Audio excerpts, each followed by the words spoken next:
fascinating rhythm. It's wonderful, long ago and far away. Isn't it a pity? Shall we dance? How long has this been going on? Sita Lewis, aka Mama Sita, began her career as a TV producer, producing nationally award-winning shows for cable and network television. Daughter of famed boxing and entertainment promoter Butch Lewis, Sita has produced everything from live talk shows, including BET's Teen Summit, BET News, and Heart and Soul, to later producing syndicated TV shows like The Ananda Lewis Show and The Bethany Frankel Show. She transitioned to variety and talent shows like Showtime at the Apollo and America's Got Talent, and even reality TV's popular Love and Hip Hop New York. Soon thereafter, Sita mixed her personal passion for cooking with her TV career and became a culinary producer, working with the likes of celebrity chef and home expert Martha Stewart. She was selected and appeared as a finalist on the Food Network's popular reality competition series, The Food Network Star, in season 11. Her latest entrepreneurial endeavor is the creation of Mama Sita's Miracle Buttercream, which embodies natural ingredients for hair and skin. Welcome, my illustrious guest, Sita I love that. Lewis. How are you? I'm good. How are you? It's good to see you. It's good to see you too. Do you like that? How I called you illustrious? Yeah, that's new. That's new. But you know what? It makes me feel like illustrious is another description that I'm gonna add to my miracle buttercream like adjective list. You should. It just feels like youthful and bright. It is. It's youthful and bright. And for those who are hearing, they need to make sure they watch this particular episode for sure, because we have some visuals of the miracle, Mama Sita's Miracle Buttercream. And I am a fan. I'm going to show what I have here that was just sent to me in the mail. This one is the mango, cocoa, and shea butter, which I love. I think this may be one of my faves. And I have here the mango, cocoa butter, and shea butter. This is 3-in-1, all natural. Look at the bottom, and you'll see the scent in the little oval. This one has lavender chamomile. Right, so that's nice and soothing. Mm-hmm. And this is the And almond. which one is The almond cream. Oh, and this is the Aqua Clean for the beard and hair balm. Yeah, Of that's which a nice fresh scent. nice fresh scent. Yeah, I love this. I use this for my beard and my hair, my scalp. That's What good. what an amazing product you have created, Sita. When did this come about? We're going to talk a little bit about your past, but while we're on this subject of this incredible product, I use the product. I use the product because it's a good product. Sometimes you want to support friends because they're your friends. But when I found out you were doing that, you created this product. The first intent was because I know you, I wanted to try it. And then when I tried it, I was so pleasantly surprised how good the product is. Now, that is my full, honest endorsement for those of you guys who are watching and listening. But tell us how this came about. So I've always been like a product junkie. I like to put concoctions together since I was a little girl. I used to like mix mud together when I was a little tiny girl in the neighborhood. But as I was growing up, I was always into like the best products that you could purchase for your hair and skin. Mm. And that too, I used to take concoctions and try to figure them out. Take shea butter, and I used to ask myself, like, why is this so hard? How do I get it soft? What do I do? Is there a process that I can put it through so that I can rub it on my skin? Because they say that there's so many vitamins and nutrients in this product, but how do I get the product on me? Have you ever like been in Harlem? And I know you have. Walk down the street in Harlem and you see, the African guys selling the shea butter and the cocoa butter and the mango butter, but it's hard as a rock. Yeah. So you buy it, you're like, yeah, here's my $5. You get it home, you're like, what do you do with this? And it's messy. began- It's messy too when you bring it home because it crumbles up and it's very- all over the place. Yeah. Yeah, but I, used to use a product that was on the market that was considered all natural. And Mhm. over time, that product started to get watered down because the more that you feed your product to the masses, the more they have to put chemicals in them to preserve them, to put them on trucks, to put them in stores, to get them all over the world. Mhm. And so that product wasn't doing the same thing for me and my skin any longer. So I said, you know what? As much as I'm paying for that product, let me go and see if I can mix up some products myself. And over time, it was just something that I just always did. My friends would ask me for something, and I would put it in a janky old plastic container and be like, here you go. And it got to the point where I was going, here you go, here you go, here you go, all the time. It was like, you guys, this is getting expensive. And after I was on Food Network Star, because I transitioned from my television career to the Food Network, I always saw myself owning a restaurant because I'm creative, I'm crafty, and I like to talk and I like to be around people. So I said, food truck or a restaurant or something that has to do with culinary. Yeah. Well, I went on that path. I started teaching culinary at Harlem Children's Zone on 125th Street. A lot of great things came from 125th Street. Okay? And one day I looked at my classroom and I said, there's got to be at least 10 students in here that has really bad eczema. What are you guys, scratching here and there and allergies everywhere. And since I was teaching culinary, I had a list of allergies for students like this long. And I was like, where do people get allergies from? Apples and strawberries and this is ridiculous how people are allergic to so many things now. So I said, you know what? Instead of making food this week, you guys, I'm going to teach you how to make something for your skin that's going to change your life. The ones of you that have eczema. The other ones will just get a great recipe for a homemade moisturizer. Yeah. Well, the school purchased for me the ingredients, all the raw natural ingredients.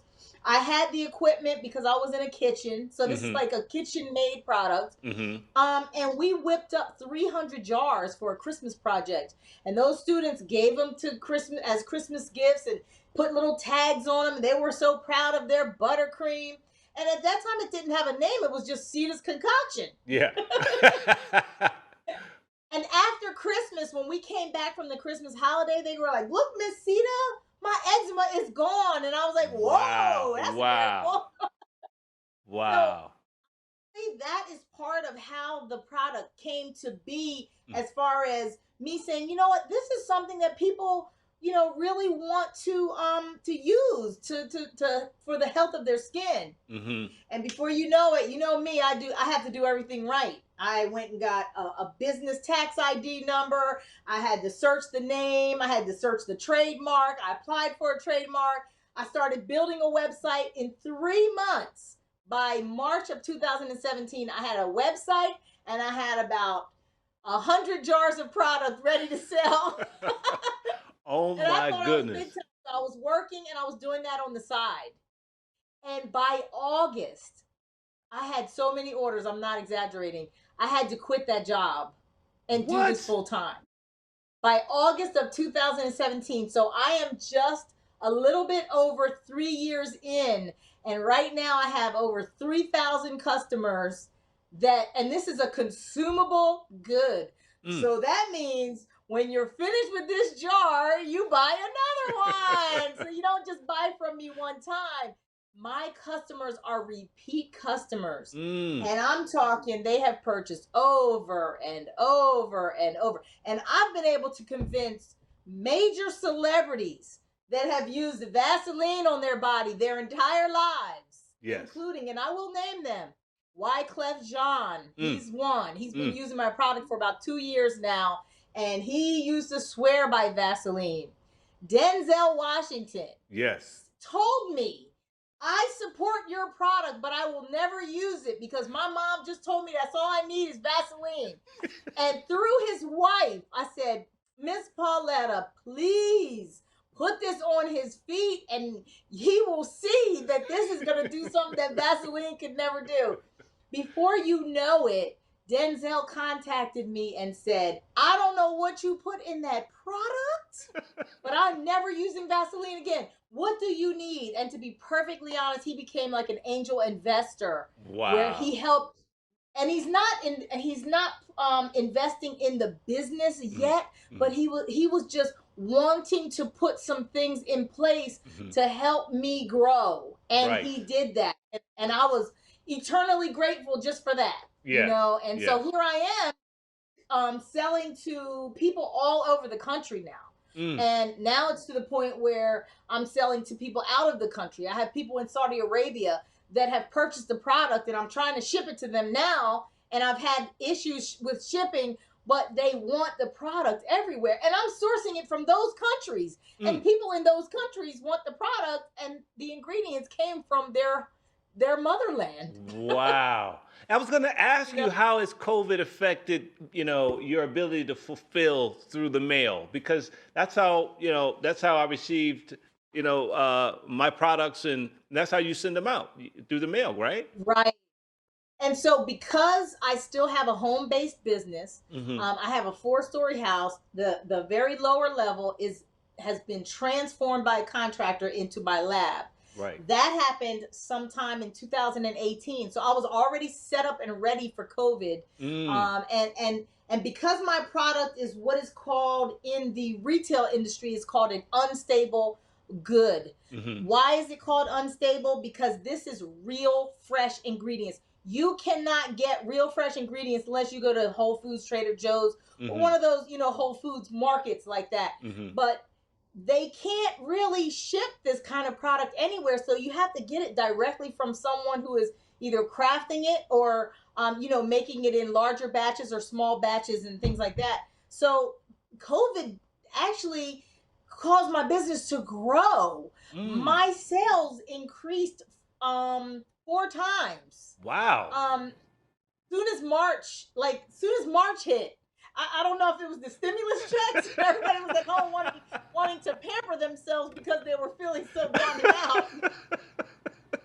But it has been nothing but a blessing. And I believe that when you bless other people, blessings come back to you. And so as I was laying the foundation of this business, I was blessing so many people. Students would contact me and say, Miss Sita, I have eczema, but I can't afford to get your product. I said, honey, you don't have to buy it here. And I was constantly just giving to the people who couldn't afford it. Yes. And then the people who could afford it, I was able to, make the business grow and get it bigger so more people can enjoy the benefits of what that does. This product is considered a pricey product, and you get what you pay for. If you look at the ingredients of my product, there's 8 ingredients. That's it. 8 ingredients: shea butter, mango butter, cocoa butter, coconut oil, jojoba oil, castor oil, almond oil, and no, it's not almond oil anymore. I replaced that with avocado oil because I realized too many people were contacting me saying they were allergic to almond oil. So I listened to my consumers and I cut things out. And over 3 years, I've grown to having 17 different scents. I mean, like, this is black cherry woods. I have lavender baby. I have tangerine, mango tangerine. I have white tea, sweet grapefruit, lemongrass. Like, I listen to my customers. It wears me down. But I deliver, exactly what they want and do it naturally. So all those ingredients are cold pressed. I don't melt my products down in a pot. You don't see you didn't see any stoves or any, kettle cooking machines in this lab. This is all cold pressed, where we just take the ingredients and we crush them together until they they come up to be a smooth consistency. So Yeah. when you dip into it, it's not too hard, Yeah. but it's not too soft either. But if it gets too hot in your house, this will soften up because it's all natural. It's all There's no natural. mineral oil, no petroleum jelly, no alcohol, no water in this Yes. product. So you're not going to dry your skin out. The main thing that people should look for in a body moisturizer is the ingredients. The first ingredient is usually alcohol and water. Yeah. Like, what is that going to do to moisturize? You Yeah. know, water actually dries your skin out. If you take a shower 15 times, you'll be what we call ashy. I mean, and the thing about it, Sita, too, you're a beautiful woman. Your hair is your hair, and I saw an interview that you were doing with a woman, a black woman, and you were talking about how you have experienced phenomenal hair growth for yourself and for other black women. Mm-hmm. Yeah, so I have, and that product is called the Miracle Buttercream Hair Growth Formula, Mm-hmm. and that also came from the needs of a customer, Mm-hmm. and a friend. Mm-hmm. She is a TV on air talent. Yeah. She's a red carpet reporter, and she had weaves that she had to wear for TV. Mm-hmm.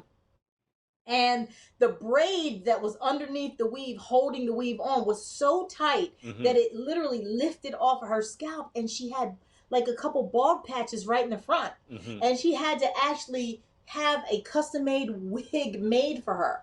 So I said, girl, I have all these natural products, we got to put something together that's gonna make that hair grow back quick. Right. So she consulted with some specialists, and they told her, you need to find a product that has rosemary oil and peppermint oil in it. We found products, but they were like a drop. I said, girl, forget that. Right. We're going to make it. So I made the product just for her. Wow. And her hair, within 2 weeks, that patch was like filled in with hair. And that is one of my number one sellers. But you know what? All of my products has so many nutrients in it. Even Dougie Fresh told me that he used my foot cream on his hair, and his hair is growing. And I said, you can do that. Yes. It's because of the peppermint oil that's in the foot cream. So that same peppermint oil that soothes your aching, tired feet help get the blood circulating in your follicles, under your follicles, so it causes your hair to grow. Right. So it's like, people go, well, wait a minute, the body cream, I can put that on my hair as well? Yes, all of these products are multi-purpose. This jar that you have in front of you right now, this black one, it says beard and hair balm, right? Yes, That's part of my men's collection. Yes. The ingredients on it is mango butter, shea butter, cocoa butter, coconut oil, grapeseed oil, castor oil, which is great for hair growth, avocado oil, and then you have apricot oil and jojoba oil and essential oils. That's it. So all of these, you could actually take this beard cream and put it on your face or your hair or anywhere on your body.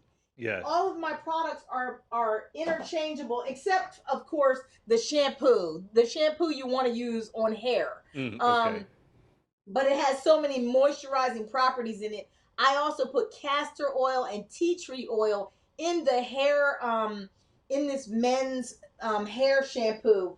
And they love it because when they're, shampooing their hair or their beard, they can feel that tingly feeling. That means that the ingredients are opening up the pores and getting into the hair follicles themselves. I'm going to get some of men that. Body beards, that's a really, really good product. And I even have, like, people love my packaging so much. Oh, I was going to mention that. How did you come up with the branding? Well, the package came from consumers. I used to put my product in cans. I had a customer in Dallas, Texas, that said when she opened up her box that was sitting on her front porch all day, melted into a liquid, seeped out of the can. The whole box was like a little grease box. Yeah. And I was like, oh, how do I fix that? Yeah. So, I mean, for 6 months, I searched all. First, I wanted to be able to get my product from the U.S., made in the U.S. And to be perfectly honest, I could not find a comparable product, and I had to go overseas for this jar. But when you open the jar, it has a rubber seal that goes around it. It has a rubber seal on the inside. Yes. You can pack it in a suitcase, and you don't have to worry about any of it spilling out. Yes. And so then I started providing jars like this, and people were like, but we don't want to throw these away. These are so nice jars. That's what I thought to myself. I said, this jar is so nice. It comes from all the way across the world. Okay. Yeah. I wait 2 months to get the jars shipped to me, 5 and 10,000 jars at a time. So what I did, voila, was created a refill pack, 24 ounces. You can purchase 24 ounces of whatever your favorite scent is. So it has to be a scent that you really, really like. Yeah. And then it comes with this nice, thick wooden spoon where you can use the spoon, go into the refill pack, and refill your same jar that you have. Oh, you thought of everything. You even deliver. You can get the spoon to dip. You get the spoon, yes. Oh my God. And this isn't one of those cheap, wooden spoons that I can break in half. This is one of them spoons that our mamas wish that they could just tear our butts up with. I was gonna say that's a good spank spoon. Yeah. This is a really, really good spank spoon. And then I even have these gel layered socks. Like the inside of the sock has like a gel lining. Yeah. So that when you put the peppermint foot cream on your feet, you could put these socks on, and it'll cause the product to just kind of marinate on your feet all night long. You better go see that. Wake up with soft toes. You got your ability to scale your product line is phenomenal.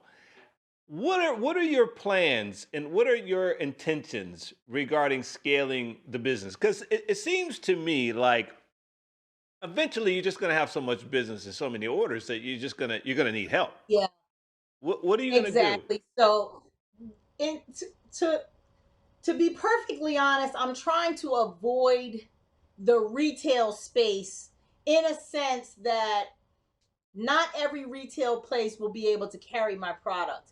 But what I realized that I would have to do, because I've contacted co-packers to see if I can get somebody to recreate my baby the way that I do. Yeah. And because it doesn't have any chemicals in it, they refuse to put those raw natural ingredients into their machines. Wow. Because they feel like my raw ingredients would taint their machines, because it's almost like they're putting food into their machines, because there's no chemicals to I guess to protect the product from the machinery itself. And see, I don't have that kind of machinery here. I have a cold press machine that's like a culinary machine, where everything is clean, fresh, and natural, and hand poured. So what I can foresee, and I pray that I'll have the ability to do this, but I have to create my own manufacturing company. So when it's time to expand, I will find a place, and the machine that I have creates about 10 gallons at a time, but they also have that same machine on a bigger scale that you can create like 40 gallons at a time. Well, the machine, of course, costs about $40,000. So I would foresee having maybe 4 or 5 of those machines. Any investors out there, step up to the plate. 4 or 5 of those machines lined up in my facility, and have people working and train them, because I do have a full-time employee, and he is fully trained. He had to train with me for a year before I even let him walk into this room.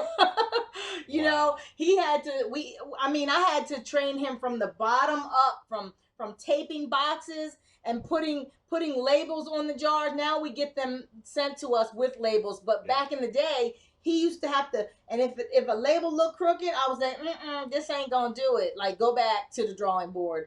And he'd be, and he was a young guy with good eyes, but my eyes are better when it comes to my product. 'Cause if it wasn't perfect, I wasn't putting my name on it. And my name is right here on the top of the That's jar. right. So I take a whole lot of pride in this. So I don't foresee myself just letting this go into a manufacturing company and thinking that it's going to come out the same. And I've even had people like Lisa Price, who was the founder and creator of Carol's Daughter Products.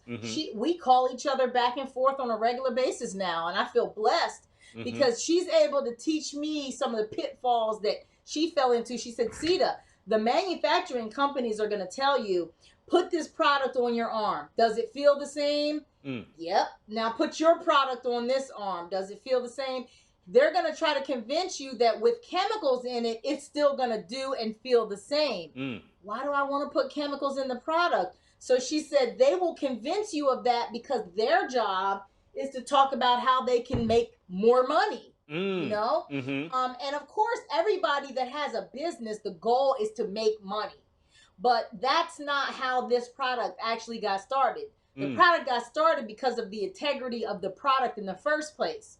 So if I can't hold on to the integrity of the product just because I'm making $1 million a year now, but I want to make 20 million instead. No, I'm not that in love with money. To be perfectly honest, I'm cool. I'm cool with the 1 million a year because the product, it just keeps. Yes. I just keep turning it over and turning it over and turning it over. One time I opened up my computer to look at my orders, and Al Roker placed an order, and I was like, I love that.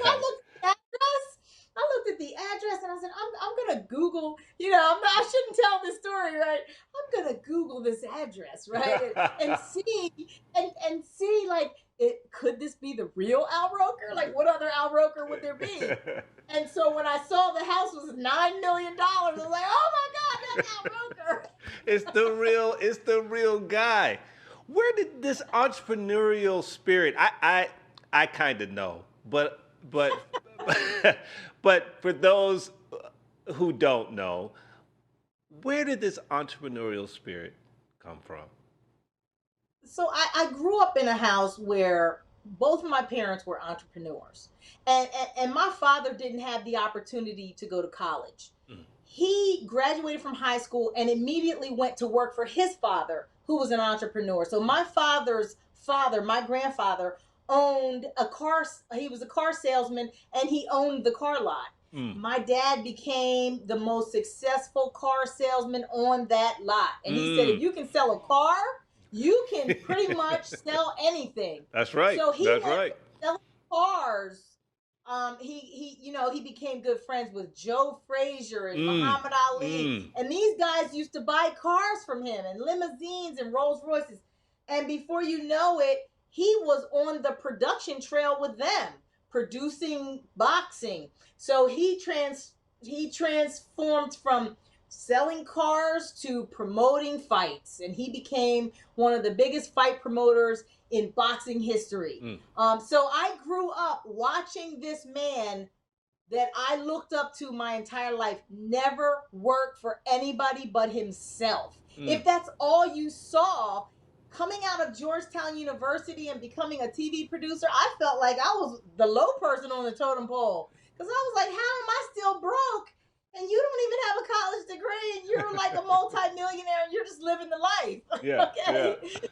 But my dad wanted us to have more of the opportunities that he never got. So he encouraged us. Education was the route. You got to get educated. You have to go to college.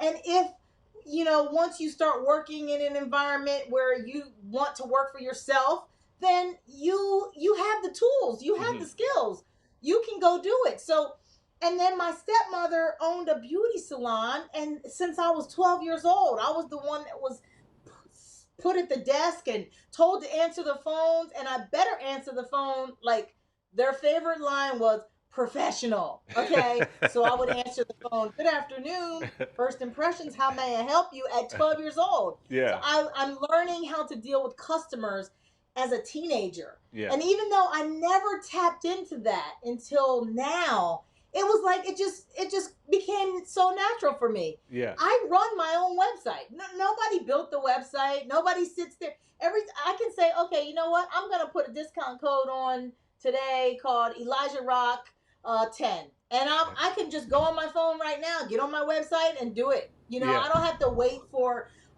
call a company and say, hey, I don't know HTML code. Can you put this on the site? Blah blah blah.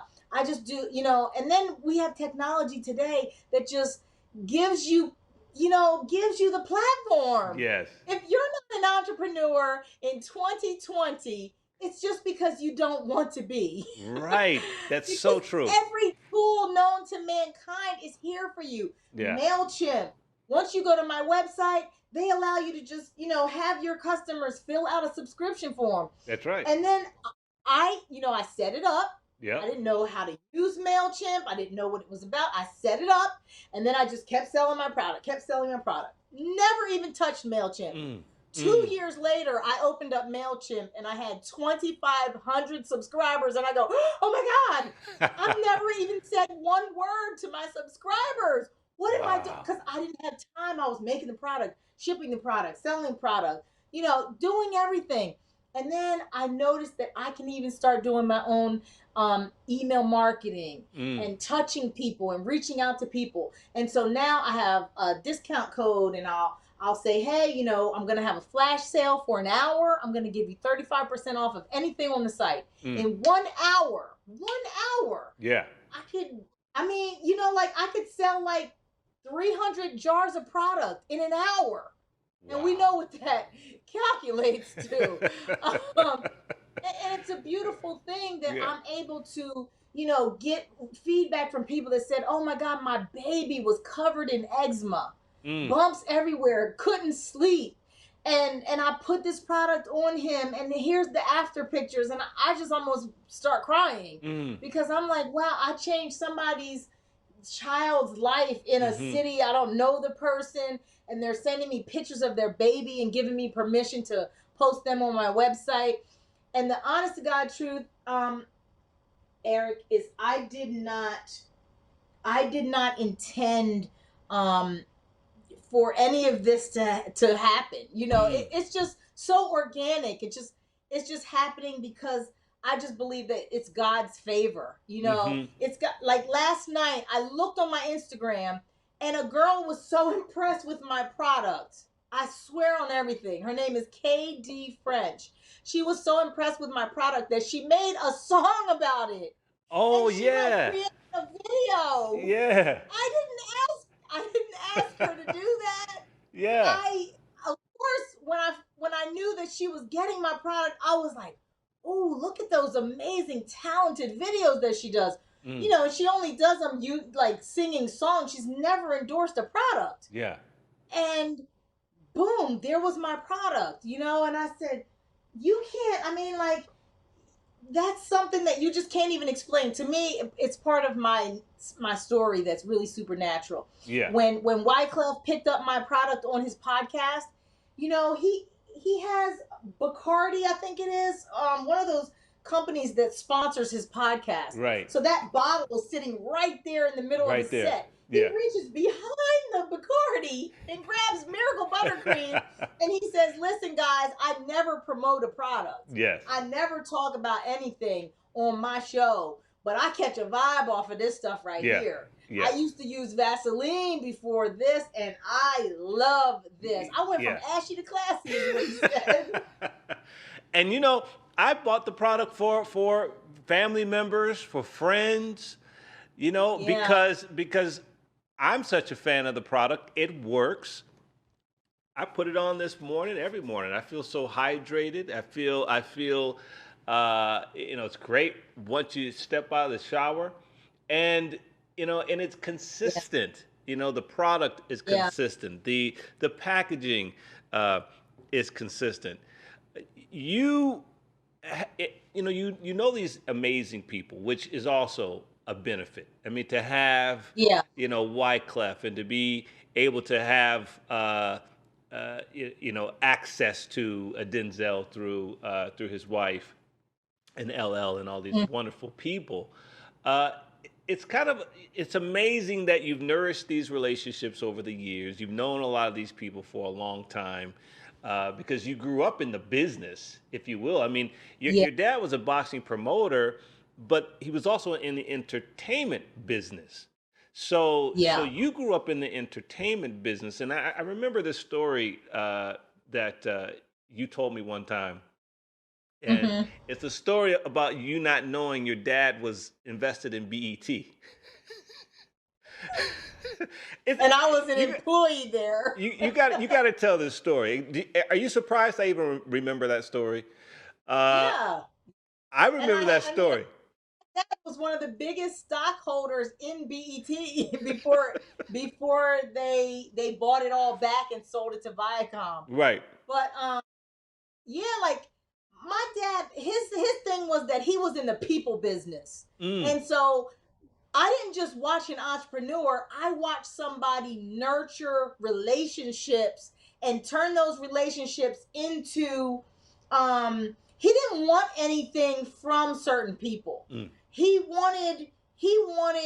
came to New York, from New Jersey, from North Jersey, Philadelphia area with no relationships, and he built what he had not with anything that I've been afforded, Mm. so I look at him and say, okay, it's I kind of like followed on his coattail over the years of Mm-hmm. becoming, like family friends with, we would have like crab picnics with Denzel Washington and even Bob Johnson, who owned BET. We would go to his house. He would come to our house. I've known Bob ever since he had a convertible Chrysler LeBaron, So, so I didn't know back then that I would be able to use some of these relationships in a business because I didn't even think I was going to become an Mm. entrepreneur. Mm. I thought I was just going to be this big time TV producer. You know what I Mm. mean? Mm. And so I would use my relationships there. And then that's another thing, producing TV shows over the years. And you meet people. Mm-hmm. And one thing I never did was ask for anything. I It's so true. always I remember that I about you. always looked at people for what could I do for them. Yeah. Yeah. How can I help them? Like even Wesley Snipes, I called him not long ago, and I said, "Hey, I have a product that you would love on your skin." He Mm. came over to my house. He got like 12 cans of the product. I didn't want anything from Wesley. Mm. Nothing. Mm. I wanted to give him a gift from me, Mm. for what I was working on. And then, later on, he comes and tells me that he contacts me like a couple weeks ago and tells me that he has a digital store and he wants to carry my product in his store and we could do business together. And I was like, oh my God, Wesley, why didn't you tell me Yeah. a long time ago? Yeah. So, I mean, it's just really been important to um to have authentic friendships, Yeah. have authentic relationships, because to be perfectly honest, when you do need something, you don't even have to ask. Those people just come through for you. Mm-hmm. They just come out of the woodwork and offer, what can I do to help you move this along? And Mm. it's just like, it's just, to me, it's kind of like miraculous. I call it God's favor. It But is. it has a lot to do with, how you value your relationships and friendships over the years. Yeah. And what you put out is what you get in return. It's so And, true. Yeah. what you reap is what you Yeah. sow, karma, whatever you want to call it. Mm-hmm. And so I feel like this is like my time I'm still giving, Mm-hmm. but all of a sudden, like, doors are opening that I couldn't have explained, Mm-hmm. like, wow, okay. One of those people sent me this miraculous cold press machine that I have. And I was like, I didn't hint around. I didn't, hey, can you help me out? Yeah. I'm struggling business owner here. I just opened up my door one day and it was here and I said, whoa, I Yeah. don't even have three-phase power to hook this up. What do I do? I don't want to give it back. So I contacted electrician. Everything is a hurdle, but Yeah. that you can get over. Yeah. contacted an electrician, and boom, I had the thing hooked up, had a converter put in, and it was on and popping. And voila. So, You know, that's so interesting that you talk about the cultivation of relationships, because I've known you for quite a long time, and for most of the recent years I've been following you on social media and seeing the evolution of all of this unfold, which has been astounding. And you know, this show, for example, mhm, I did not when this whole podcast vidcast opportunity came uh, about, once COVID hit, I did mhm. not realize how many people I knew. I started going Wow. through my phone, Yeah. and between September and this month, over 44 interviews with some of the people who you're friends with. A lot of people who I've worked with all of these years. I did not anticipate. I swear to goodness, all these people saying yes, Right. and so I'm so glad you mentioned that, because I remember taking that away from you back in the day, Mhm. because I was fortunate to go to a few events with you, and I got to meet your father. Rest in peace. It was wonderful to meet him. Anyone who has ever met him or known him knows he's a force. Your Yeah. dad was a force. He That's a good you, description. you don't you Force. don't you don't forget that encounter, and he makes an impression. He makes an impression. Uh, and so so I got to experience what you're talking about. I got to Yeah. experience how you treat these people, these celebrities, because you know that a lot of these people are used to people wanting something from them, and Right. right, and so to see Right. and to experience that nuance, that the relationship of you giving back, not just to people, Mhm. but to people who are used to having people ask them for something, Right. was profound. So I have to say that made an impression on me, and this is a result of this unconscious unfoldment or conscious unfoldment of understanding how important relationships are in business, in Yeah. life, and in life, because a lot of these people who are endorsing this product are friends first, and then you deliver on the business side. And that's the thing that Right. I want to make sure that people take away from this, is that even when you ask a friend to support a product, or you give a product that you're passionate about to a friend, it's got to be Mhm. quality, Right. Right. because That's your another thing. because your name is The on it. fact that you know my father and you say he's a force, he did not put up with no junk. And so in my mind, I could never deliver junk. I could never be late. Like for this podcast, I didn't say, "Oh, this is the such and such podcast with, I'm going on with Oprah Winfrey. This is Elijah Rock, and he said such and such a clock, and I called at 20 of, I was on, it was a blank screen. Yeah. You have to treat everything just as important. And so, Yes.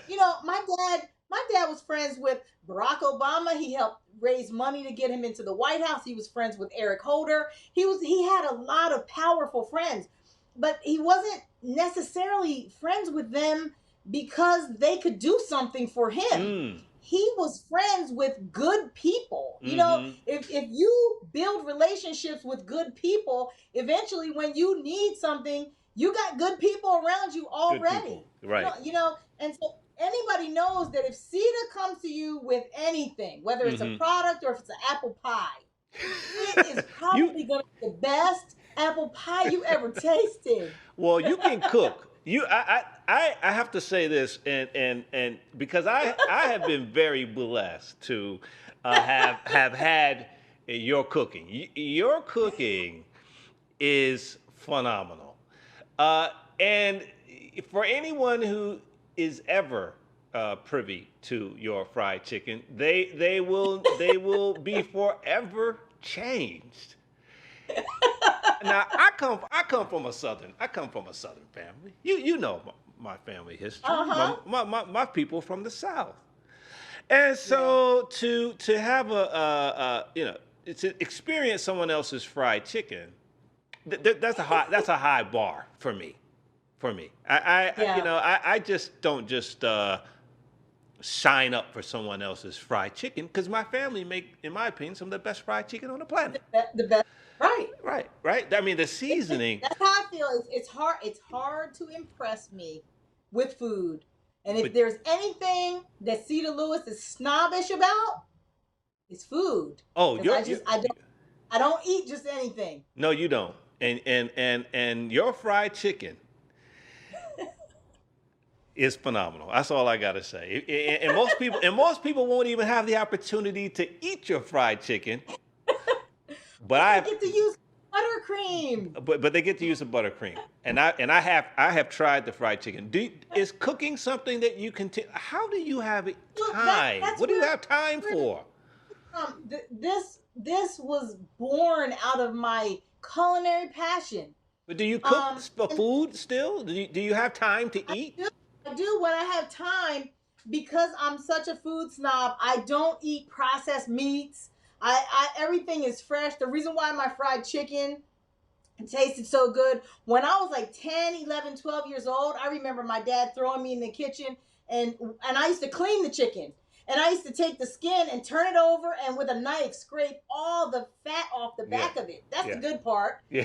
But when that goes into the deep fryer and you fry that really thin skin, it turns Oh, into like this super crispy, yeah, skin. yeah, And so it was always about cleanliness, quality, and so that is how I'm able to create and be such a stickler and give you a product that's consistent.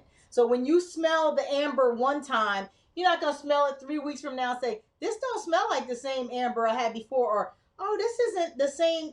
Now the temperature might change the consistency of the cream because you keeping it in the refrigerator or this person is keeping it in a 90-degree house, it might change the texture, but the product is going to remain the same. I use the exact same recipe. And it's a yeah. recipe. It's a recipe. Yeah, It's a recipe.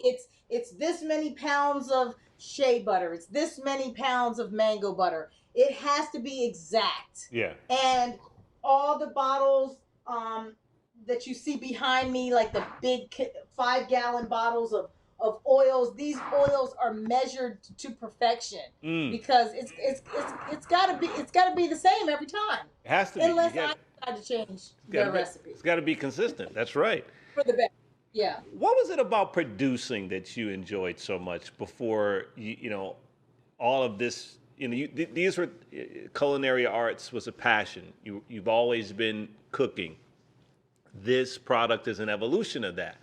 But before that, you were producing. You built a career as a very successful producer. Do you miss those days? And what was it about producing that you enjoyed so much?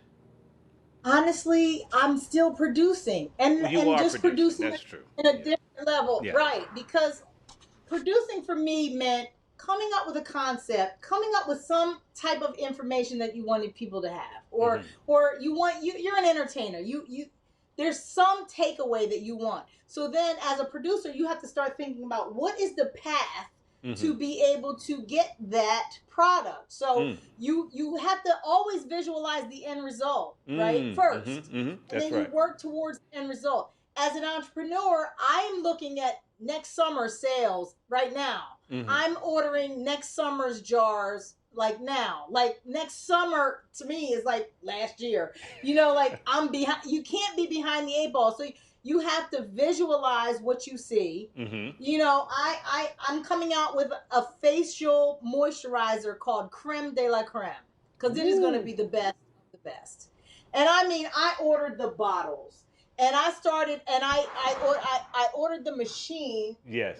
this big silver machine back here. I ordered that. I started working on the labels. I got with the graphic artist.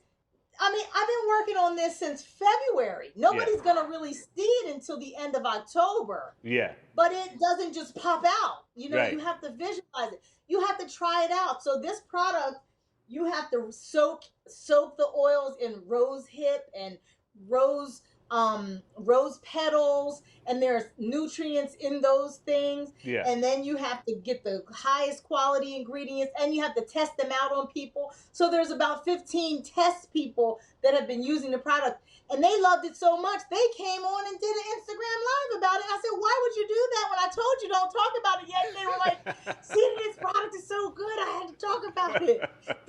The bottle didn't even have a label on it. It was just blank. And I said, oh my gosh, I don't like coming out like that. This was specifically for you to give me feedback. Right. And so that's what I do. I visualize, just like I had to visualize when I would produce a TV show. I would say, okay, we're going to do a show about, whatever the topic is. And then in the middle of the show, we're going to have a singer who sings a song that relates to that topic. And then we're going to end the show with, another performance to bring the audience and get them hyped up, and, whatever it was. I had to visualize it and see it like on a storyboard. Yeah. Right. Yeah. The programming. Storyboard. Mm-hmm, Right. And then you have to actually start putting it in place. Believe it or not, I don't know if you knew that I was in the music business. I know you were in the music business. We were going to talk about that before you go, because music, that's the thing that anchors this podcast, is everyone has a love for music and the performing arts. And right. And that was a big part of your life. Production. So I wanted to find my own artists. I had gotten my dad's company had gotten a partnership deal with Def Jam Recordings, Universal. Yeah. And I called myself secretly going out and trying to find an artist. And when I say secretly, I did a commercial on 106 Impart that, somebody aired for me. I had 2,000 people audition for me out in Queens, New York. This was all like undercover because I was trying to find and sign my own artist. Yeah.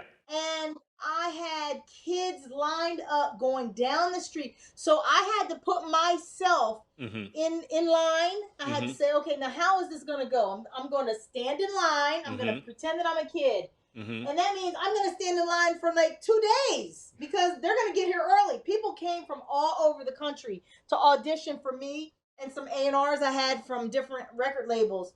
And I tell you, I walked through that thing so tight that I said, okay, well, if I'm standing in line, it's daytime, the sun's going to be out, I need to have people providing water for the people in line.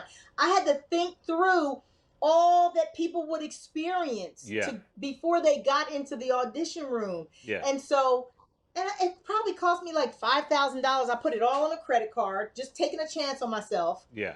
And before you know it, there was a group that had drove to New York all the way from East St. Louis, Illinois. And I mean, they was rough. East St. Louis is rough. Yeah. And they stood up. They were so passionate about what they were doing. They were standing on tables and singing and rapping and dancing. And I mean, they were incredible. Yeah. It was a female hip hop group. They didn't make it because of some issues that happened at the label. But I signed them, took them to L.A. Reid, and they performed in front of L.A. Reid. He said, I didn't believe in female hip hop until today. This was before Nicki Minaj and, Cardi B and all these artists, but these were like people that these girls I could put up against, Young Jeezy or whoever it was and say, go spit just off the top of your head. Yeah. And they would just blow them out the water. And they were good at their craft and what they did. And I mean, like, that was all part of producing, I had to produce. And he said, well, where did you get these girls? Well, now I had to tell my little undercover story. I had this talent search. The cops showed up at the talent search and they were like, we want to talk to the person who put this on. Bring them out here now. I said, oh, man, they fighting outside. I know they fighting outside. Yeah. I go outside and I swear to you, this has never happened. And in Hempstead, New York, this happened. The cop comes up to me. Now, the line of people are going down the street. 2,000 people are in line. He said, I just wanted to meet the person who put this on because this is one of the most peaceful events where you will see young people lined up, not acting a fool, waiting for something. I had security, I took some of my dad's boxing security from back in the day. I was like, come on, Omar, I need you tonight. He's like, what are you working on? I said, just show up, and I paid everybody. I made sure everybody got paid for this. This wasn't no free gig. Right. But you have to think about every detail. So when I send my product out, here's an example. I'll get a box. I'll get the box, and I'll put the stuffing. I have stuffing that I put in. Oh, yes. Yes. It's like Christmas when you open up a box from you. I wrap and then I open it and say, okay, so I would put this on my porch for 2 days, shake it up, move it around, and then I bring it in the house and say, now I want to see what the experience is going to be like for the customer. Yeah. Oh, I don't like the fact that this is upside down. Oh, I need to change this. You have to put yourself in the experience of the person that you're delivering to see if you would like you want to have the right stickers on the box. So I have stickers that say, keep cool for 30 minutes before, or a postcard that says, warning, make sure that, this wasn't too hot before you open it up because it could spill out on yourself. You're right. The reason I'll do every single step, because I want to cover every detail, is because I put myself in the experience of what it would be like if I opened it and it popped out on me. You know what I mean? Or spilled on me or anything like that. So my dad's old rule, prepare for war in times of peace. You try to keep the battle where you're fighting something before it even has to come up. You know what I mean? Like you're putting the fire out before a fire even starts. Yeah. And it's kind of like red flagging. If you cover details like that, like you as an entertainer, you have to put yourself in the audience. Yeah. Well, and I'm sure that you do that. I'm sure that you say, well, if I come out from stage left, then what is the experience going to be for the people sitting in the first row? What is going to be the experience of the people sitting in the balcony? What's going to be the experience of the people sitting on the side rows? You want to be the best, and you want everybody's experience to be the best. So you have to adjust yourself, right? Yeah. To serve every angle of that theater. Yeah. And you've been an amazing performer. So I mean, that's one of the things that made me so impressed with you from the beginning. I was like, wow, Eric, he can sing, he can dance, he tap dances. What doesn't this guy do? I appreciate that. But you're right. You have to think about all these. It's production, and even with this show, this is this audio is going to live on the audio side, but this visual is going to be edited. We're recording this now. And we're going to book in your show with a live act. We have a whole showroom where we're filming the creme de la creme. So after this episode, we're going to book in this episode with you. All the acts are phenomenal, but it's going to be a little secret sauce, a little special sauce for this episode because it's you. And that's hasn't been done.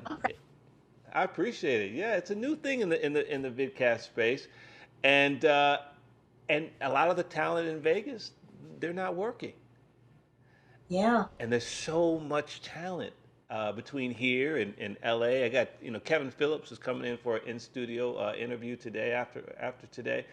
And so to be able to, like you said, to offer an opportunity is a blessing. It's like God just, I'm doing, we're doing God's work. We're doing God's work. Right. And, but I to be programming what this is going to look like, at the full manifestation of the episode is what we have to do. And, to be an entrepreneur, let me ask you this. What are some of the challenges of being an entrepreneur? Because some people, they want to be in business. They have a vision. They have no idea what it really entails. And they don't know what goes on. Yeah. Or the mental framework. Me, one of one of the first things that I encountered, I can only go by what actually took place for me, because as a producer and being part of those big crowds and going to work every day, and you got people around you, and then I was teaching culinary, so I had students around me. All of a sudden, I'm alone.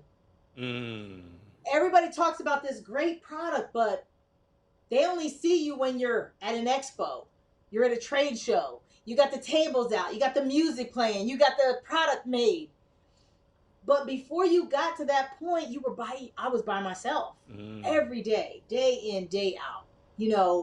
I'm in this house, like the house is empty, and I'm just like, man, and you're hoping that your friends will put a post up, like, just put a post up, guys. I thought I was your best friend, and they're like, everybody's life is busy. They're like, oh, I'm going to get to it. I'm going to get to it. And it's like this struggle that you're by yourself. But then, you got to keep doing things that encourage you. I have Alexa down here. Hi, Alexa. So I'll say, Alexa, play this music or play that music. Hopefully she doesn't start. Oh, Lord. Did you hear that? You're talking to Alexa. Exactly. So Alexa became my best friend. And it was like, oh, Lord. No, Alexa, turn all music off. Like, we're about to be exploded with music. No, but you learn that if you build something, then the people will come. It's okay that they're not down with you. Because some people are like, oh, yeah, well, you weren't down with me when I was by myself and I was hauling all these boxes alone and filling up my van and I drove to New Orleans to go to Essence Festival. I drove 22 hours, was staying in an Airbnb and, asking my friends to volunteer with me. Because those were the humble beginnings where I just was like, oh my God, I mean, I don't want to beg people to support me, but you don't have any real salary to pay them. So you're like, oh, I can pay you with some buttercream. and that's what I was paying people in the beginning of. They were just happy to get a jar of buttercream. Yeah. But now it's like, oh no, if I want you to go with me here, I can pay you. Yeah. How about I pay you some money? And they're like, oh, okay, now you're talking. Yeah. And it got to the point where then I built this lab. I had a contractor come in and spent thousands because I took the first set of money that I made from the cans that I sold it out of and actually put that back into the contractor. You have to constantly put your money back into the product. I mean, I was renting out a section of my house to help pay off the mortgage. I have a story, what I mean? Like, of how this came to be. It didn't just appear, what I mean? So it was the loneliness, and it was me telling myself, just build it. Like the movie says, if you, the Field of Dreams, if you build it, they're going to come. Yes. And sure enough, I built this lab and everybody wanted to come. Oh, I want to come over. I want to see your lab. And all of a sudden I had friends wanting to come over. And, it's because people want to be associated with positivity, people doing something, people moving in a certain direction, people changing their futures for the better. And then I want to be able to help other people's futures. Like the young man that works for me right now, he just turned 20. Yesterday was his birthday. He's eager to learn everything. I've turned him into a perfectionist. I don't know if he was before now, but he is now, because I'll be like, Noah, that ain't right, and we ain't gonna do it again. Yeah. No, that's not, no. And so he's learned my habits. Yes. And he's like, I just feel blessed to be part of this from the beginning. What 20-year-old, we think, oh, we'll be rich by the time we're 30. We'll do what we want to do, But what 20-year-old wants to really dedicate their life, to something like this now? You have to have a vision and faith in the person that's running the business to say, she's starting something that is going to turn into an empire. You know what I'm saying? Yes. And I want to be a part of that. The only way I can really be a part of that is if I weave myself into it from the beginning. Yes. And that's part of what he's doing. Even Denzel Washington, he's a family friend. He's like my godfather almost. He said, Sita, I'm a person that doesn't want anything from you. Because, he is who he is, right? He doesn't need anything from me. Right. he said, so anybody who approaches you or wants to, is interested in your business, you let them talk to me. Yeah. Like, and it feels good to have, because my parents are passed away. It feels good to have somebody that's just like, I'm not there, but I'm looking out for you when it Yes. counts. Yes. And so he says, I don't want anything from you. Then he goes, no, wait a minute. I'll take that back. I see this as a $1 billion industry. So when it reaches $1 billion, then I'll take my 10%. Smart man. Smart man. Okay.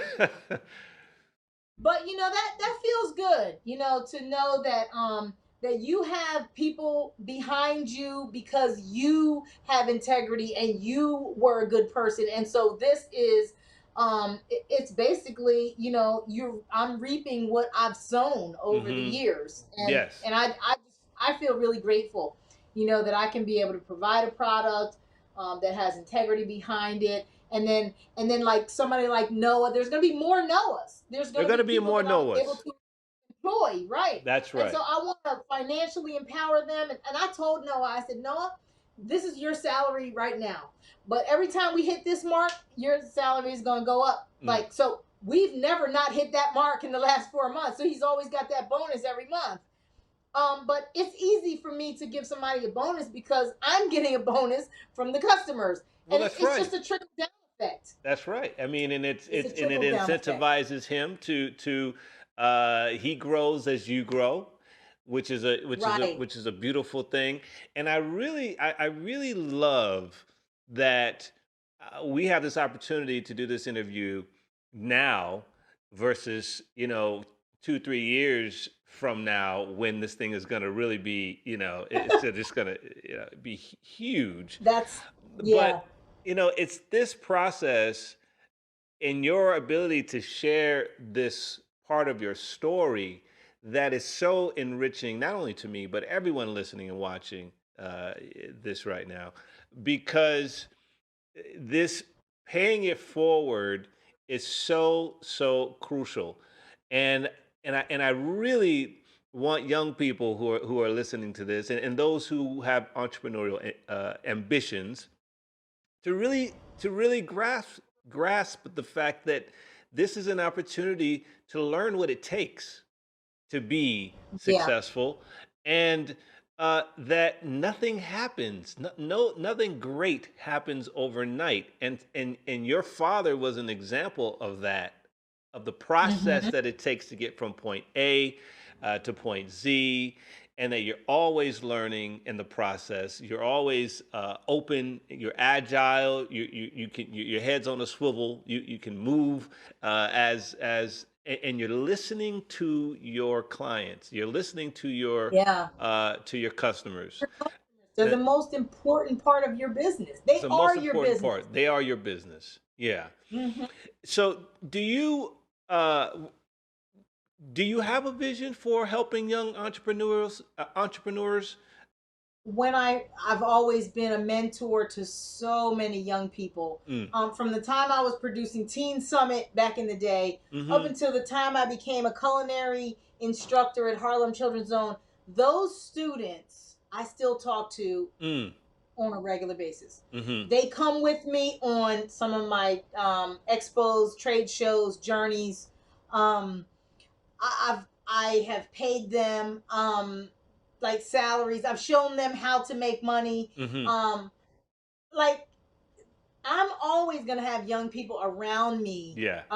It's just part of who I am. Yeah. Like, it was Noah who said, let's introduce, because they know how young people think and what they want. And so he said, let's do a flash sale. Because I said, you need to come up with some ideas, not just me. You're here being my assistant, but you got to help me think, Yeah. Yeah. And so he was like, oh, okay, well, you never asked me. And I was like, okay, yeah, well, I'm not the tyrant type that's just like, you're going to do what I Yeah. say do.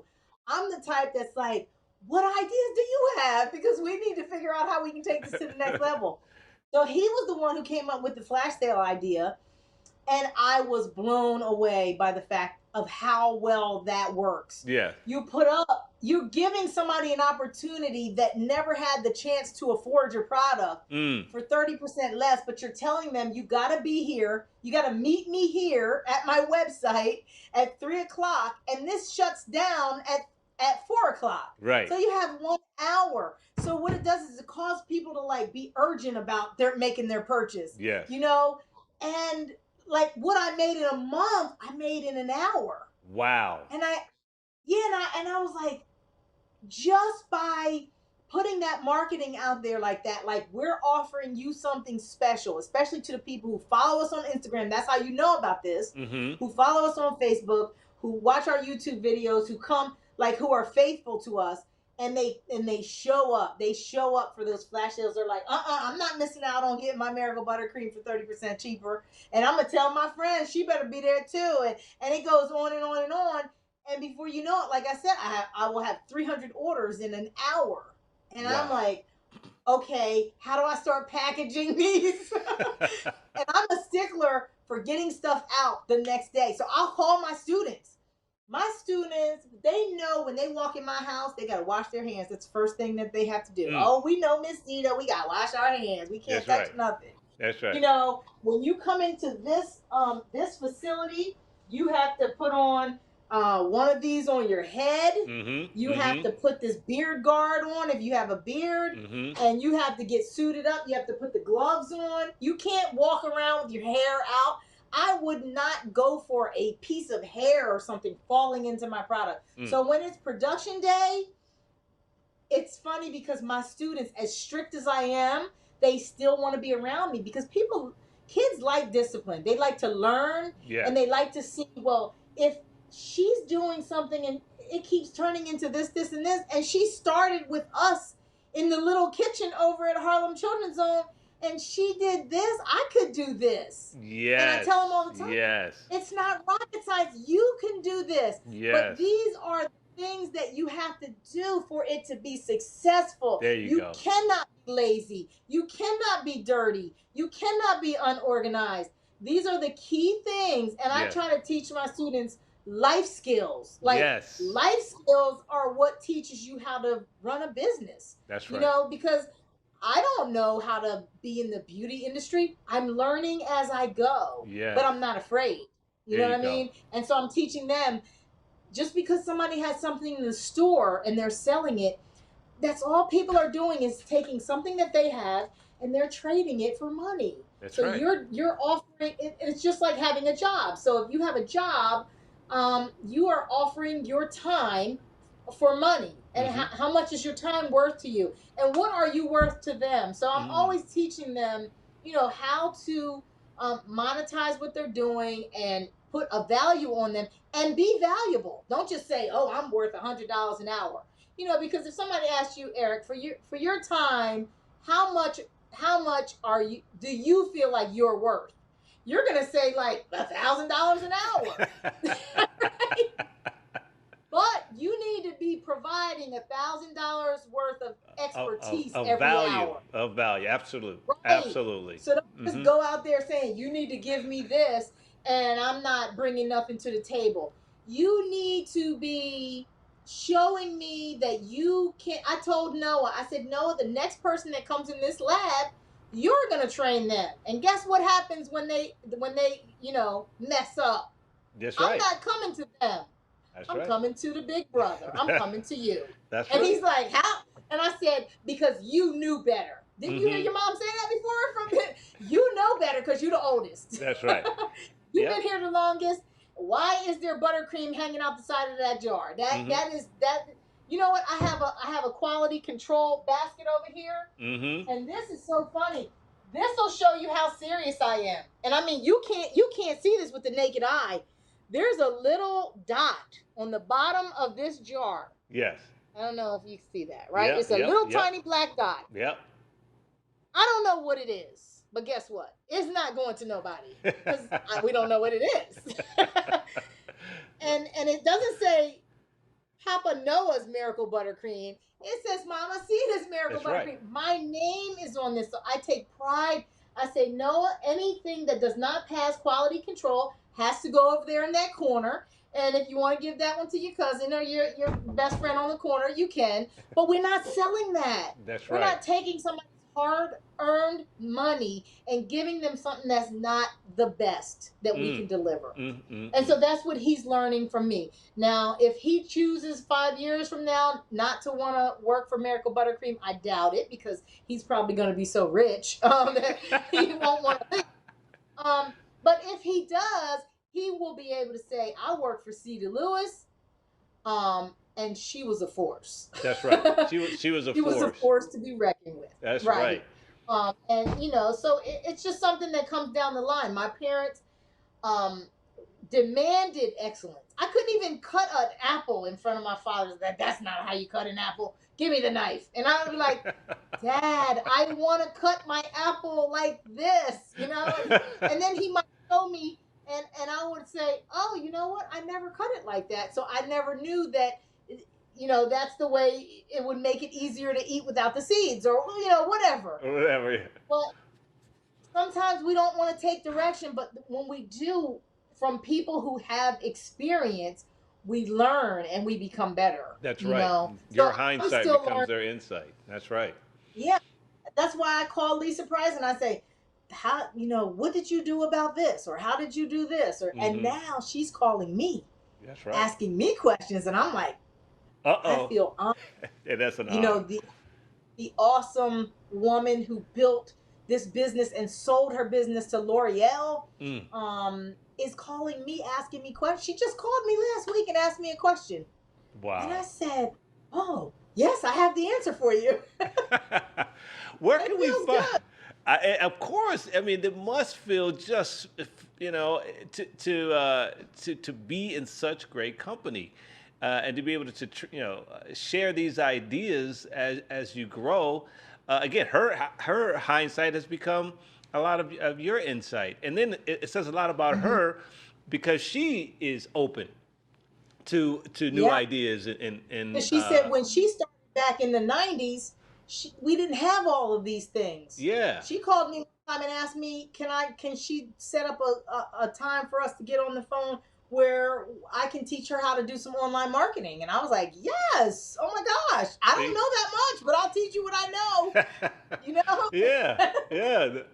Where can we find your product? What's the website? Because I want to make sure people can key in on the website. MiracleButtercream.com. I try to make it as simple as possible. MiracleButtercream.com. Spelled just like it's supposed to be spelled.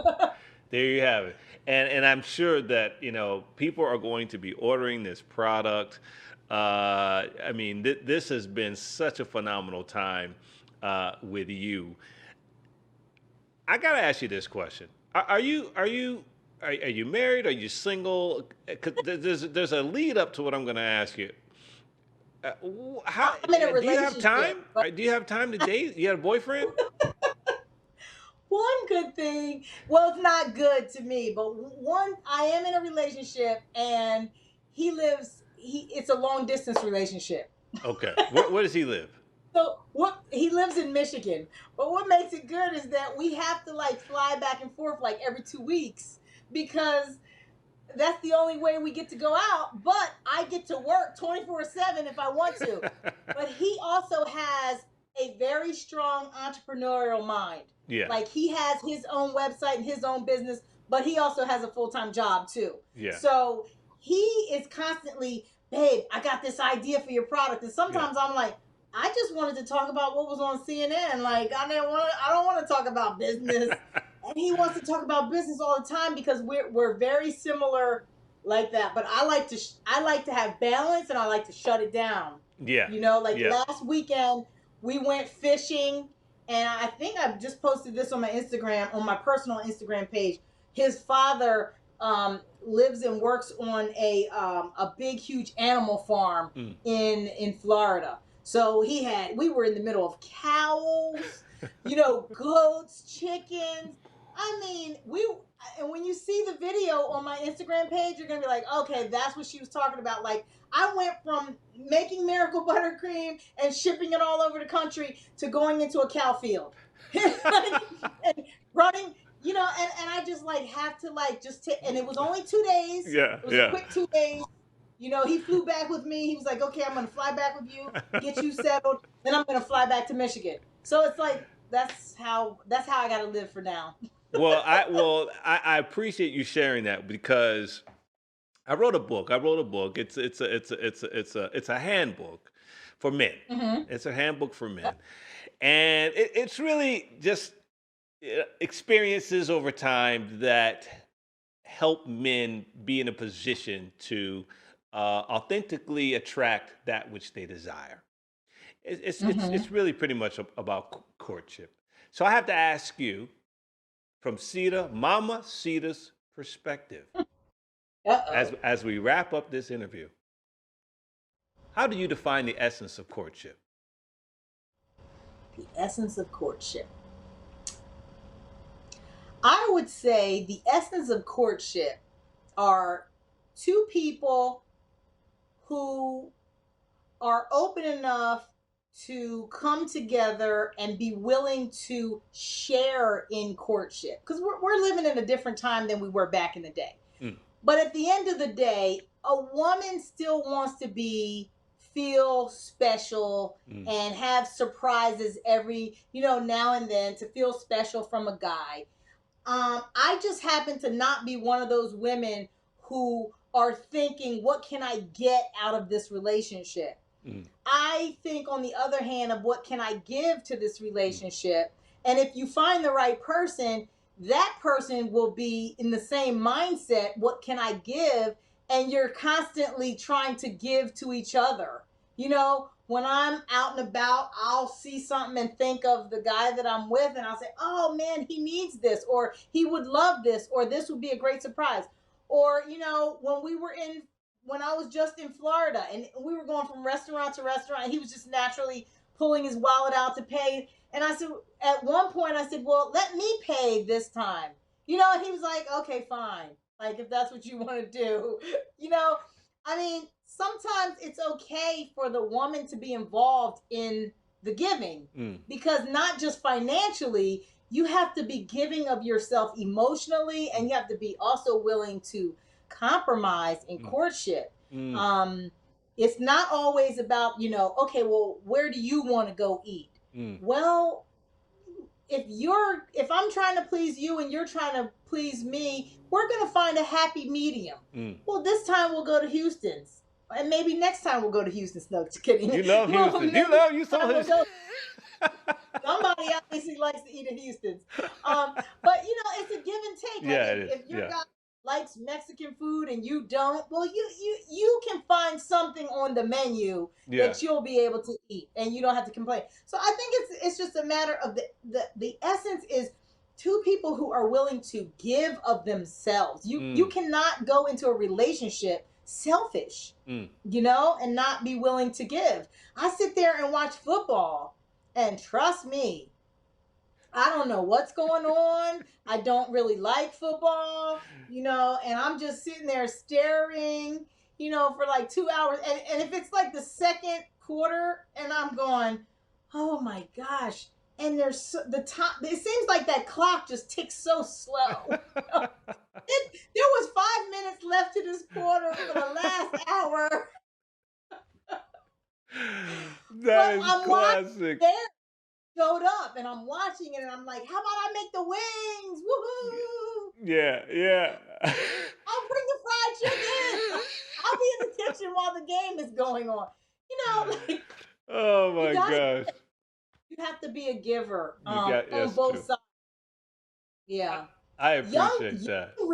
young relationships, though, all the guys tell me the same thing. Girls are out here looking for somebody that can take care of them. Yeah. Just straight off the bat. Mm-hmm. What you know, Mm-hmm. we've only known you for 5 minutes, Mm-hmm. and the man is supposed to invest all he has into a girl he doesn't know anything about. Well, I talk about that in the book. I talk about that. There is a criteria. There's a code of ethics. There's a credo, and one of them is that's earned on both sides. And I suggest to guys to look out for that because uh, that type of individual will milk you dry. Yes. And you got Yes. to your time is valuable, your money is valuable, and vice versa. And nowadays, Houston's and a lot of these other places are very expensive dates. So if you're dating, right, and you're 2 or 3 dates a week, I mean, you add up the cost. I mean, it's a very Yeah. expensive That's lifestyle. $700 a week. Hello, hello. And especially if you're on your purpose, you're on your grind, you're making things happen, you have to be cognizant of that. So I this has been so much fun, to the point at some point we're gonna have to have you back. I don't know if you and your guy ever gonna be in Vegas, but if you are, please let me know. And if I'm in New York, We talked. He just told me this weekend. He said, "I want to take you to Vegas because he goes to Vegas. You know, he's in the casino industry actually, but yeah, not in Vegas. Not in yeah. Vegas. In Michigan. Well, if you guys come to Yeah. Vegas, we'll have to go to dinner, and it'll be a great time. But you are killing it out there. I am so Thank so you so much. so happy for you, and I am so And likewise, thrilled for your success. I can't tell you. This is a full circle moment for me. A long way from 125th Street in Harlem. Uh, yeah. And and the beautiful thing is that we pretty much look the same from 25 years ago. God is good. God is good. I mean, You still slim, wearing the same and you size and that you, you were in your 20s. like you, I try to stay healthy, eat well, keep my mind, mind, body, and soul, and that's why I think it is so cool that we can have this reconnection, because you are flourishing, and that's all I would anticipate and expect from you, because I'm privy to how you're built. The DNA, which Yeah. makes Sita Lewis or Sita Lewis. Your mindset is pretty much just evolved over the years in terms of Yeah. but at the core of who you are, and your the way you treat people, and the way you care about people, and your faith it's pretty amazing to see. And so Thank you. thank you for your time. Thank you for having me. I had fun. It Did feels you? like this was like us catching up from old times. Yeah, I know. Because we were supposed to catch up, and then I was busy, Yeah, and then we're just catching up live on the air. we're catching up live, and that's what makes this special. That's what makes this special. I wanted this to be conversational, and I wanted people to have an insight into just great, great human beings who are making huge, huge contributions to society. And you are at the top of that list. And I can't wait for everyone to have this opportunity to experience what I just experienced. And hey, and in the Thank process, you. we're gonna move a whole bunch of Miracle Buttercream. I'm gonna be everybody in my family, and I got a big family. Everyone's gonna be asking me uh, about this product, and they're gonna get 100% endorsement from me, because I'm gonna let them know I've already been using the product. You're just catching up. So Yeah, now I can just send the link. that's right. I Now can just send say, the link. Yeah, on. just listen to her talk about it. You're gonna get watch, listen, and watch, because you get to see inside Yeah. the facility of where all this magic happens. And if people follow me on Instagram at Miracle Buttercream is my business Instagram, you will get to see all the behind the scenes fun that we have with customers, sales that we have that come up, discount codes, celebrities talking about the product, just all kinds of fun stuff that we post on the Instagram page. So that too is a good place to find us. Awesome. Well, we have to make sure we catch up offline, and not just on the podcast. But this has been Definitely. a great time. God bless you. Thank you. God bless you too. Mwah. Mwah. Take care. You too. Bye Keep bye. taking good care of yourself with that Miracle Buttercream, keeping you looking young. Lord, and I'm single too. Lord have mercy. You You know you look good. I'm single, looking for a girlfriend. So when I do, she'll be a fan as well because I'll make it. It'll be one of those things where I say, to be with me, you got to get down with Mama Sita's Miracle Buttercream as well because I can't. You can't be looking subpar to this. That's right. Yeah. That So. prerequisite. That's what I'm talking about. All right, that's a wrap. It's Mama Sita's All right. Miracle Buttercream. Mama Sita Lewis. She was just phenomenal interview, and man, you guys are in for a treat. Stay tuned. Fascinating rhythm, it's wonderful, long ago and far away. Isn't it a pity? Shall we dance? How long has this been going on?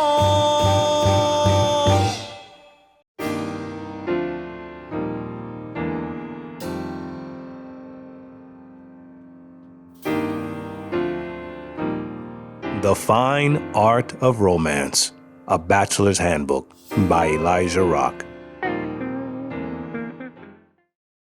Hey, I just got off of a call to my friend Joseph Webb in New York City, and I thought I'd get on the horn to my kid in Hawaii. How you doing, son? I'm doing great. I just got home from surfing. I had a nice surf session with a couple of my friends, and yeah, my day's going pretty good so far. Oh, I like it. I like it. So you just had it's been a weird time for us, as you know, because Yeah, I have not been able to see you in some months because of this quarantining scenario and COVID and everything that is going on right now. I've missed you, kid. yeah, I've missed you too. We haven't seen each other in a while. It's been a minute. It's been way too long. I mean, I talk to you all of the time, but I haven't gotten to wrestle you like we Oh, normally do. yeah, I mean, usually you'd be losing. Did- we it, you know, it's one of those things where you know you're big and you're tall now. Yeah, You just had a birthday. How old are you right yeah, now?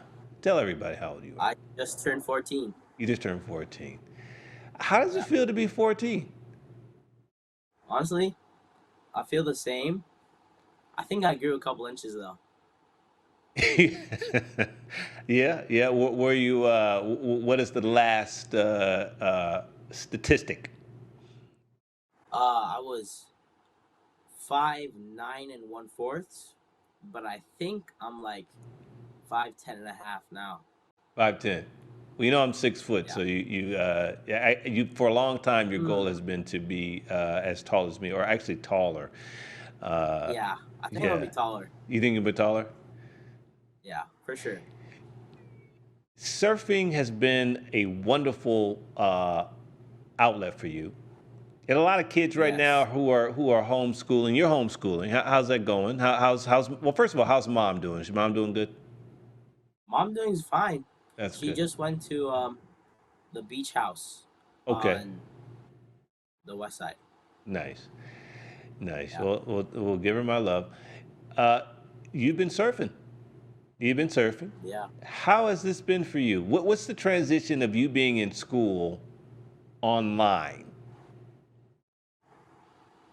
That been Um. difficult? So I think it's a lot more self-directed. Mm. Like in school, your teachers tell you to do your work and tell you to go to your next class and the bells. But um now it's a lot more self-directed, Mm. and like you have to do it yourself. Mm. Yep. Is that been easy for you, or we talk about all these good things, but sometimes when you talk to your dad, we don't know, or your mom, we don't know how that translates. But for you, has that been easy or more Um challenging? I think it's been a little more challenging, but I'm sure I'll get used to it. You get used to it, yeah, yeah. Yeah. So you're surfing with with your friends. You're surfing Yeah, with your friends. How's that? it's super fun. I've been surfing like every day since I got my new board, Since you got your new and board, kiddo. yeah, I've been going out. Like yesterday. Yesterday I went with my surf coach, Mm. and it was super fun. Like the waves were super good.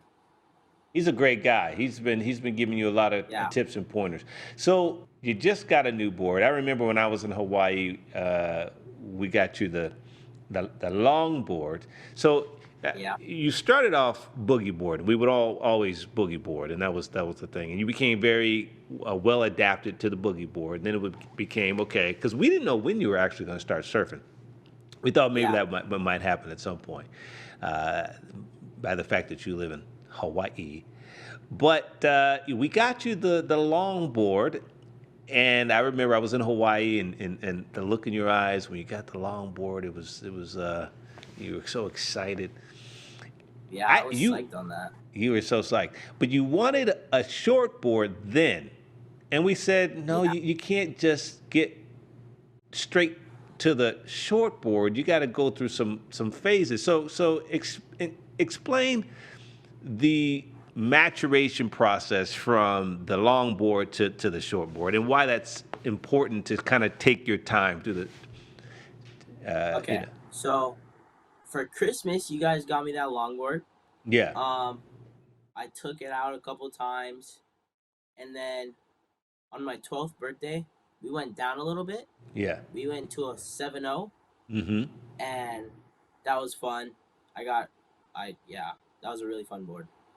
And then I was bodyboarding a lot. Like I was bodyboarding almost every day, and then I was learning how to drop knee, mm, and then I got pretty good at drop knee. And this like a couple weeks ago, I got my shortboard, or like a month ago, mm-hmm, I got my shortboard, and um, it's a lot. There's a lot more drive, and it's super fast. mm, Like when you get up, you have to be slow and like read the wave, mm, and then once you see what the wave's doing, you gotta like plan out your turns and like see what you're gonna do on the wave. mm.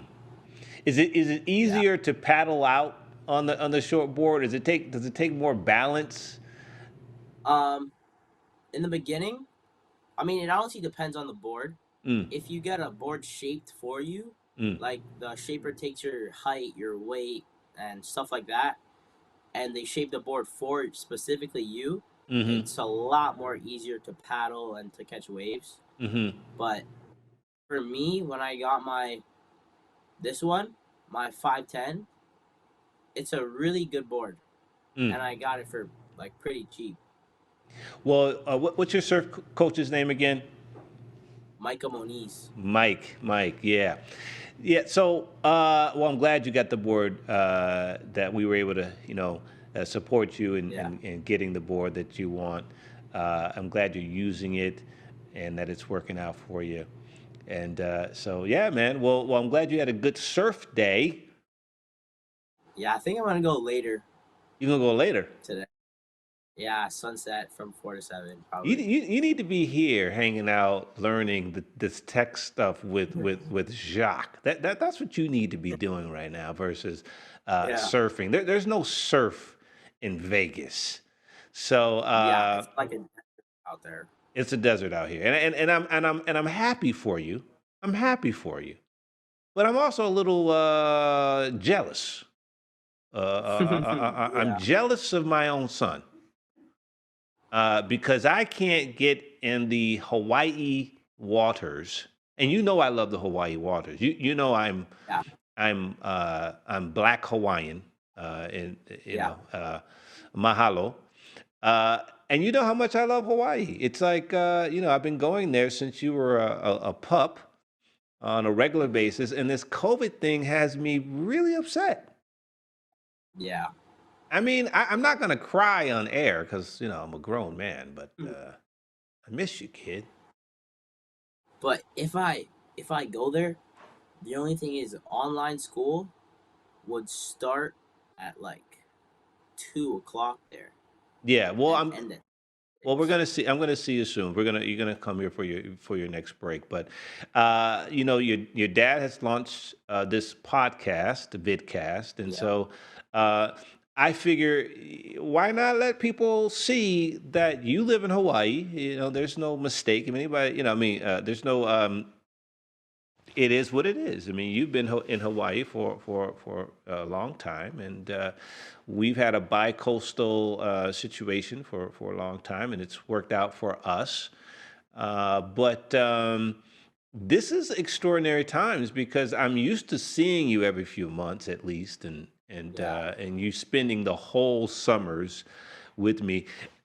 By the way, you this summer, I remember last summer you telling me that this summer you wanted to spend more time in Hawaii surfing with your pals because you said you were going to be 14 Yeah, years old, right? And I yeah, remember I had an aversion to that. I said, Enzi, there's family time. You usually go to Cleveland. You spend time with Gigi, which is grandma. And I think last summer you hit like 6 different states or something like this. I mean, you were kind of on a yeah. roll. I, You were on the summer every tour. Yeah, you were on the summer tour. yeah. And I'm going to tell this story that people probably are going to crack up, but and then I'll let you go. But do you remember what you did to me last summer? Where were we? You know what you did to me regarding my CDs? I don't remember. You duped your dad. You duped your dad. I'm going to explain how you duped your dad. So I have these. Had extra CDs. I'm almost sold out of my first. My last record, and so I'm almost sold out. You know that. So I don't know how you got 20 CDs in your book bag. I I don't know remember. how they Yeah. arrived. Okay. We're at a hotel down south last summer. I looked in your book bag. You revealed to me that you have 20 of my CDs, and I asked you where you got my CDs, and you say I got them from Gigi. Okay, so I said to you, what are you going to do with my CDs? And your reply to me was that you're going to sell my CDs. Right? Is Yeah, that am I okay? It's the story. Okay, so we're at the yeah. family reunion. Unbeknownst to me, people are walking up to me with the CD and a Sharpie asking me to sign their CD. I'm like, well, how did you get the CD? And they're like, well, your kid just sold me the CD. I said, well, what's the pitch? Um, What was the pitch? I think it was something like, I know you know my father, Elijah Rock, and you know that he's a producer and he makes music, and like, as you know, I'm his son, and the young entrepreneur I am, I would like to offer a signed CD of Elijah Rock's album. Yeah. And you know what? That's a good pitch. And they went for it. But here's the thing. You sell these CDs, I don't even know how much money you made. Oh, But you made I think after, yeah, I made a lot. you made a lot After, of money. yeah, you were like, you're gonna have to split some of that with me, son. We're sitting at the dinner at the family dinner, the big family in Georgia, and you start bragging about how much money you made during that day. I'm Yeah, like, and I'm saying, I'm thinking to myself, you freaking kidding me? This guy's been selling these CDs. He's got a wad of cash, and in front of the family, I said, well, are you going to give me a piece of the action? You know what your reply was? You know what you I said think to your dad? I'm not sure. You, I'm you not said you, sure. you said, why should I give you a piece of the action? I'm going to own the masters anyway. Whew. Who says that? Hey, look, it took me. I had to pay to get the CDs made. So how do you? I can't get 30% of the CD. I got nothing. I had to twist think your you got a arm to little get bit. $50. I still don't know where the money went. Maybe that's how was you got smart. that expensive shortboard. You've been saving money. You got money stuck. You got money tucked away. I don't. It's you like to tuck away cash. Yeah, I keep it. I wait for the right time. Well, anyway, that's a funny story. People cracked up. I love that you have an entrepreneurial spirit. I don't know where you got that from, but I love you, and we will be seeing each other soon. And I have you back on because I have a feeling people are going to want to see more of your face. Yeah, All right. I would too. All right. Take care, and keep up Okay. the great work in school. We want straight I A's. will. We want straight A's this year. I know you're going for it. What's your goal? Yeah. 4.0, but I'm okay as long as I'm on honor roll. Okay, we'll honor roll it is. And also, how's water polo? Are you going to get back in the water soon? When tryouts open again, yeah, for sure. Okay, good. All right. Well, I'll talk to you later. I love you. Yeah, love you too. Peace. Peace. That's my son, Enzi Mungo Nakahili Myrix IV. The guys and I thought you might enjoy this.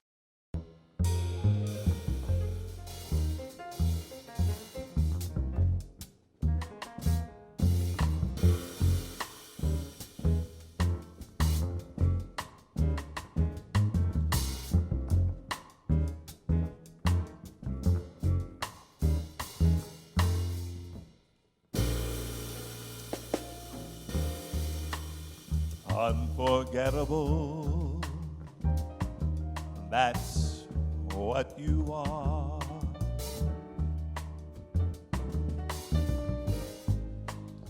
Unforgettable, though near or far.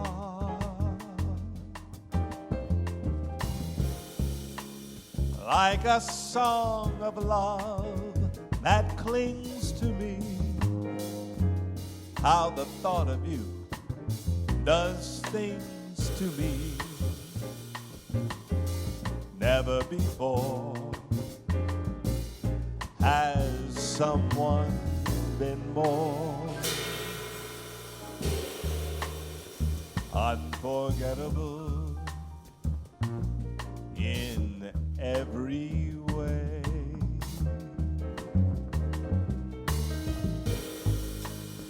And forevermore, that's how you'll stay. That's why, darling, it's so incredible that someone so unforgettable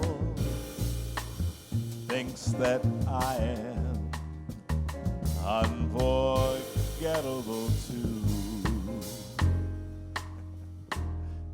Ladies and gentlemen, I want to thank you all for tuning in to the Elijah Rock podcast show. It has been such a blast. I want to thank all the beautiful and wonderful artists who have performed on the show, these incredible musicians, the dancers, the singers, the wonderful guests that have been on the show. I've learned so much. You have enriched my life. You know, we are in extraordinary times, but I know that we are going to get through this together. And I want you to all remember one thing, that you are, you're unforgettable in every way. And forever forevermore. That's how you stay. That's why, darling, you're so incredible. That someone so unforgettable thinks that I am unforgettable too.